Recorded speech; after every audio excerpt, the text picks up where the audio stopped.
Hello YouTubers, Mega Geek Mixer here with another trailer review, and this time we are discussing Aquaman. That's right, one of the founding members of the Justice League, and unfortunately somebody who is underrated. Now, I admit I didn't really get behind Aquaman myself. I only knew him through stuff like the Super Friends, through the Justice League animated series, to some of the DC animated movies, and the recent Justice League movie. But from all that I've seen from him, he is very underrated. Like, he is more powerful than people give him credit for. And I am really looking forward to this movie, and I am hoping it's good. But first, I will just say that for the Justice League movie, it left me satisfied, but it could have had more. But I will not deny that Jason Momoa, he just killed it as Aquaman, and he really knew how to bring it in with that character. He looked like he was just having fun with that role, and that's how it looks in this trailer. But in any case, let's get into the trailer. This is all going to be focused on Aquaman, and from what we saw with the trailer, we are also going to be getting his origin, which seems to be sticking to the part where he is half human and half Atlantean. His father met his mother. His father was a lighthouse person who met his mother. They ended up having a kid together, but unfortunately, she had to go, and she had to leave her son and her love, Arthur's father. But while we do get a little glimpse into his birth origins, as we all know, this is all about him taking the throne from his brother, Orm, Ocean Master. Yes. Just like how I've seen in other iterations, Orm's all about trying to go to war with the surface world, because he feels that the surface world is just evil, corrupt, who do nothing but pollute their oceans, and he just wants to get rid of them. Whereas we have here Mira. Sorry, yeah. Like I said, I don't know much about Aquaman, so it's hard for me to keep up with their names. But in either case, we're all not perfect here. What can I say? And anyway, Mira, she comes to the surface world to try to convince Aquaman to take the throne and stop his brother from declaring war on the surface world. And it also, from the looks of it, the plot is also about him trying to come to accept his role. Like, he still seems to have a problem with it, such as the fact that he's still considering how he never really knew much about himself. That seems to be the direction they're going in. He doesn't know much about himself, and the fact that he just recently learned, he's still trying to get into it. So him trying to take the throne immediately isn't gonna work for the plot. So yeah, that's where the plot's gonna lie.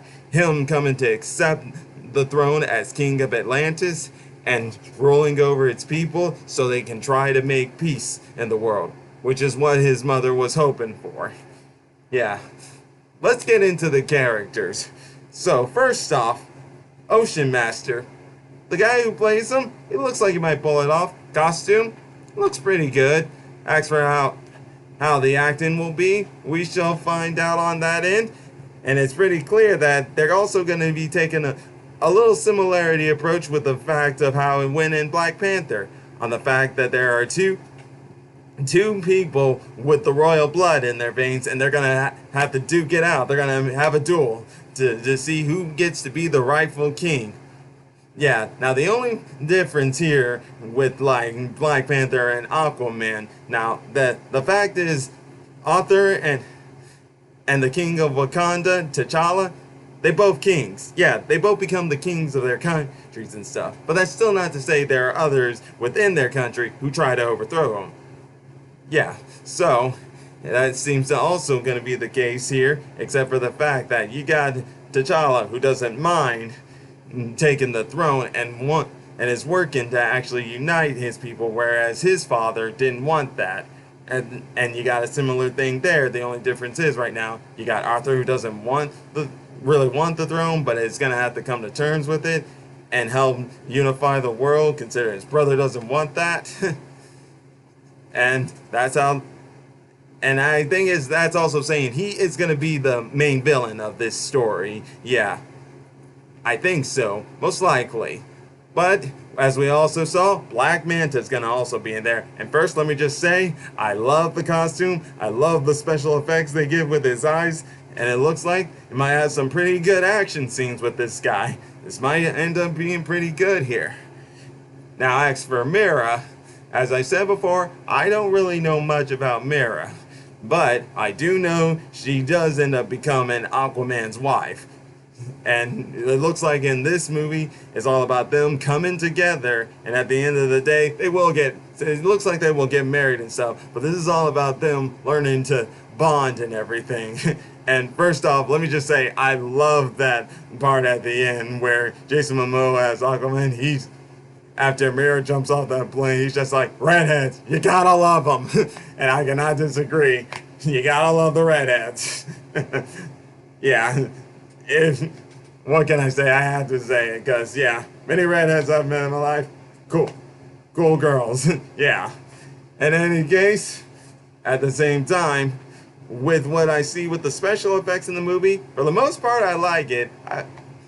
For some parts in the ocean and everything, it doesn't look like they're really in the ocean. I mean, it may have the blue lightings and stuff, but there's some parts to it where it doesn't convince me they're in the ocean. But I still think they still seem to like they'll have some time to fix that up and stuff. I mean, this movie doesn't come out until the end of the year, so it just might work out. And from what I saw, it looks like the action might pan out pretty well too. And as for like the CG they put with some of these sea monsters and everything, they look pretty decent. They look decent enough. And I really would, oh yeah, real quick, I would really hope to see, like I saw in the Justice League comic books and in the Justice League Throne of Atlantis, where Aquaman called upon a great white shark to eat some Black Mantis, or in the movie, well, it ate a parademon in the comics. If he does that, that is definitely gonna be awesome. But yeah, that's all my takes for the trailer. It's bright colored, the lighting's all bright and stuff, just like Wonder Woman, and they seem to be knowing what they're doing with the character, because they seem to be staying directly in with the comic book origin of him being half Atlantean and half human, while on the same side, compared to him in most iterations, where I believe he seems to accept the throne. I might be wrong. Leave comments down below in case I'm wrong, because like I said, I don't know much about Aquaman. But in this movie, he's coming to learn to accept his role and gain the throne. Also coming to terms with the part about him being Atlantean and about his mother. Because as we saw in the Justice League, he still seems to be having some issues with that.